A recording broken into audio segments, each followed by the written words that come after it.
Mama, ito I'm sure nakita mo na sa mga social media. Talk of the town na naman ang sikat na theme park sa Pasay na Star City. Ang kanila kasing bagong atraksyon, pantapat daw sa sikat na wax exhibitions ng Madame Tussauds Abroad. Yun, silipin natin yan kasama ang ating Lalalalayla na parang panay post sa kanina pa, ha? Dito sa ating Lalalargalay. Anong say mo sa mga life-size figurines dyan? Tingnan ko nga. Tingin nga, oy, parang figure din to, figure. Parang di na rin gumagalaw, Hindi na nagsasalita, yung buhok lang gumagalaw. Akala ko rin kasi nandito lang, akala ko parte ko ng startista. Good morning, Mama Dims and Maui! Nahanap ko kayo dito pero malay nyo, kayo na yung susunod. Kasi may mga ginagawa pa sila dito sa Startista Gallery. Ay, syempre, tama kayo, buhay na naman. Ito nga ating theme park dito in Pasay City. Ito yung mga go-to natin, di ba, pinupuntahan natin kapag gusto nating dalhin ang ating mga kids within Metro Manila. Okay, so marami tayong mga sikat na artista, celebrities, pati na rin mga atleta ang feature dito sa Startista Gallery. And alam nyo ba, isa sa mga dahilan talaga kung bakit pinuntahan ko rin siya at nilargahan natin siya ngayon, para patunayan at makita ko rin sa mga sarili kong mga mata kung totoo bang hindi ganun kagandahan. Pero kung titingnan ninyo, eto, Michael Flores, kamusta naman, di ba? Si Bitoy, eto, tanungin natin, are you with a friend? Ay, si Paolo Conti, so hindi ba? Okay, kausapin muna natin ang pinakang artist ng Startista Gallery, Sir Jerry Santos. Sir Jerry, ayan. Hello. Good morning! Good morning po and welcome po sa Ang ganda! Ikaw po ba ang gumawa nitong mga ito, mga obra? Hindi po. Ako po ay part of the team. Okay. Ako po yung parang lead artist ng mga team. Ako Okay. po yung bumuo para ng mga group of artists para magawa tong mga Okay. statues natin. Sir, linawin lang natin kasi ang daming nag-iisip ngayon na ito ay wax. Is it made of wax or ano po bang material na ginamit natin?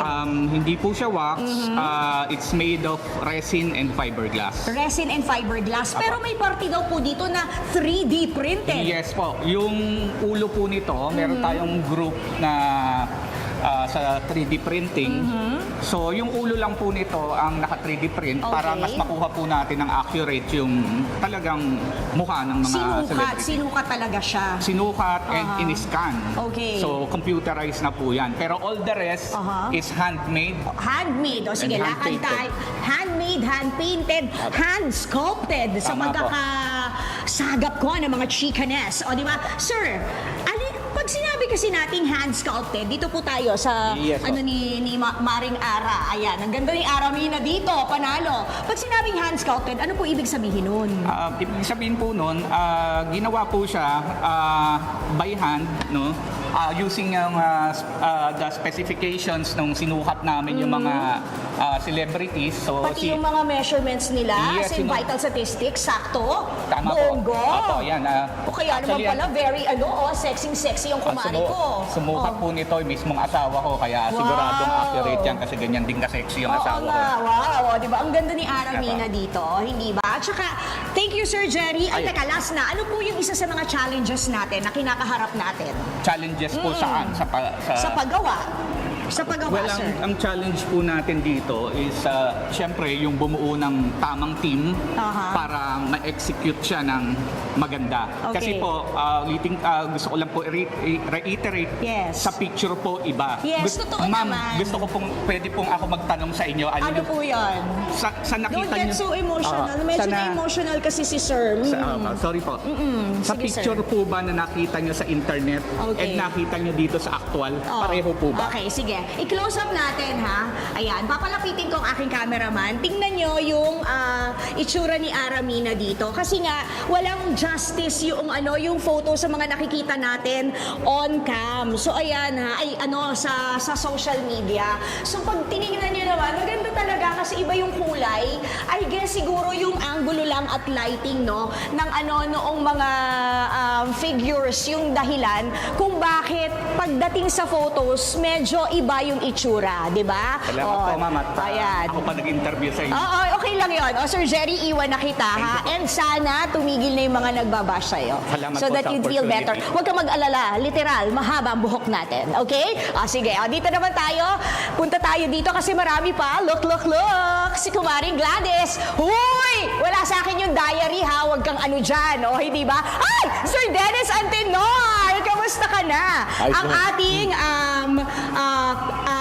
Public Relations Officer, tama ba? For Yes, yes. Star City? Startista Gallery. Okay, po. Startista Gallery. Sir Dennis, Hmm. o kwentuhan mo kami. Ano ba itong pakana natin ditong Startista Gallery? Bakit tayo nag-come up ng ganito? Alam mo, may mga, hindi lang ito puro artista kung mapapansin ninyo. Kung nakita nyo, may mga Athletes pa. athletes O, di ba tayo punta tayo dyan. sa athlete? Dali, dali, Oo, dali, dito dali, sa banda rito. dali, Ligay. dali, dali, dali, dali, dali. Daanan mo muna itong kumari mo. Hi, Mars! Angel! I love you! Rian! Stan!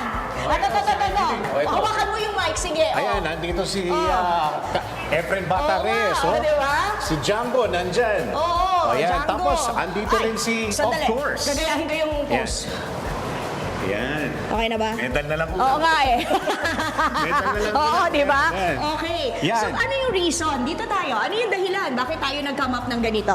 Para hindi nyo po makalimutan ang mga ginawa ng mga artist na ito, mga mapa-artista man yan, mga sports personalities, ano-ano ba yung kanilang mga nagawa para sa ating bayan to make us very, very proud as To be Filipinos. Filipinos. Yan. Tama ka dyan. At libre, di ba? Libre. Okay. Kailangan magtuloy-tuloy yung kanilang kwento at Yes. malaman ng susunod na henerasyon. Tama. Yan. So, ito yun. Very interactive lang ng kids. Okay, Sir Dennis, iwan muna kita dyan. Yan. Punta kayo, ha? Punta kayo. Oh, halika na. Dito. Ito na yung last nila. Ayan. Oy, kamusta ka naman, Kong? Richard Gomez. And of course, Yorme Isko Moreno. Ito po, hindi to tao. Ay, hindi to tao. Hindi po to figure. Tao po talaga to. Sir John Galang, Project Manager ng ating Startista Gallery. Invite mo sila, Sir. Libre po ba to? Oo, kasama yan dun sa ating Ride All You Can entrance. Okay. Pag nakapasok ka ng Star City, pag-ikot-ikot ka dito, all you want, no O problem. yan. Pwede kayo mag-picture, although may mga ganito. Oo. Pero medyo pwede nyo naman dayain ganyan eh. O, hindi ba? Okay, Sir John, ano pa yung additional? Magkano po ba yung entrance? And anong day nag-open? Kasi hindi tayo everyday open. Tama? tayo Thursday to Sunday. Ngayon, no, kasi rainy season. Oo. Meron tayong rainy season rate. Ayoko muna kasi hindi ko sure Oh, yung sige. ano. Pero Facebook page na lang? Sa Facebook page na lang ng Star City para Ayan. sure tayo. Okay. Tapos yung Startista Gallery comes with that. So walang additional babayaran. Okay, thank you so much, Sir John Galang. Na-miss ko kayo, ha? Alam niyo ba, ito short trivia lang. Nagtrabaho ako sa Manila Broadcasting Company. Sila yung unang nagbigay sa akin ng break kung paano maging DJ sa radyo. At syempre, ito, malaki rin ang ambag in terms of ballet, Madam Lisa Makuha Elizalde. Ayan, o, di ba? Bonggang-bongga. Nakapunta kayo dito sa Startista Gallery. Sobrang ganda. Hindi naman, I think it's just the lighting, Mau and Dimps, kung bakit nagkaganon yung mga itsura nila. O, paano? Balik muna sa inyo sa studio. Teka lang, mag-apply lang ako kay Ma'am. Na-miss ko kayo. Ayan, nagbalay na. Parang magkakulay pa yung damit ni Miss Liza dun sa shoes. Yes, bagay na bagay, Ay, maraming salamat, Lala, live sa Star City. Thank you. Mga kapatid, Maui David po.